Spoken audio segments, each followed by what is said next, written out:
बर्फिनिशी आमच्या कोंकणी पुर्वजांचे इतिहास दाखल भोव उणे असल्या काळार कोंकणी लोकांमध्ये घुमटा पदांचो महत्व भोव चड.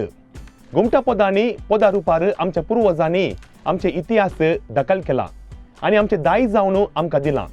दाखल्याक सांगचे तर गोंय सांडून आयली माय रोजार सायबीन ह्या घुमटा पदांत थोड्याच उतरांनी कोंकणी लोकांचे इतिहास आमच्या दोळ्या मुखार उक्ते जाता. आमच्या पुर्वज गोंय सांडून धांवून आयले, धर्मांतर जाल्या नंतर आयले. येताना रोजार मायक सांगाता घेवन आयले. तांणी तिका दर्याच्या वाटेन हाडले. बोलारान तिका एक टेंपल बांदले. हे सरसंगती आमकां ह्या पदांत आयकूंक मेळटात. कोंकणी नाटक सभा रजिस्टर्ड मंगलोर आनी आसा केल्लो घुमटा गायन स्पर्धो दायजीवर्ल्ड 24/7 टीव्ही मुखार बसून कोंकणी दायज कार्यक्रमाद्वारे वीक्षण करच्या सर्वीक्षकांक हांव आयच्या आंकड्याक स्वागत मागता आनी बरो येवकार पाठयता.